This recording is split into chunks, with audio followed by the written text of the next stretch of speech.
আজকে আমি যে রান্নাটা করছি সেটা আমার নয়, এটা আমার দিদার রান্না। এটা একটা পুরনো দিনের রেসিপি। চলো সেই রান্নাটাই আজকে তোমাদের সাথে শেয়ার করি। এর জন্য আমি নিয়ে নিয়েছি কচু। আমার দিদিমা কিন্তু এটাকে বটি দিয়েই খুব সুন্দর করে পাতলা পাতলা করে কেটে নিত, কিন্তু এখন আমরা অত কিছু পারি না। সেই জন্যেই গ্রেটারের সাহায্যে এইভাবে ঠিক পাতলা পাতলা করে কেটে নিলাম। আর দিলাম হাফ টিস্পুন হলুদ গুঁড়ো, আর এখানে 2 টেবিল স্পুন পোস্তদানা আছে। সব কিছুকে এখন ভালোভাবে আমি একসাথে মেখে নেব।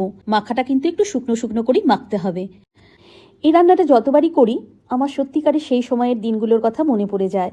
দিদিমা এই রান্নাগুলো কম আঁচে খুব ধৈর্য ধরে এবং খুব ভালোবেসে বানাতেন আমাদের খাওয়ানোর জন্য।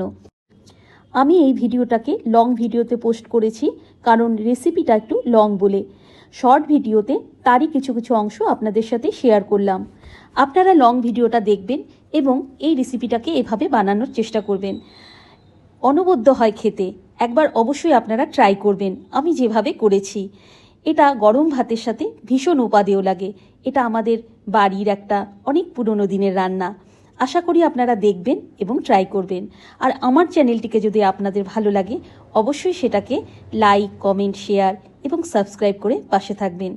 আজকে আপনাদের জন্য আমি বানিয়েছি শোলা কচু বড়ার টক। তাহলে রেসিপিটা আপনারা দেখুন এবং আমাকে জানান কেমন লাগলো আপনাদের।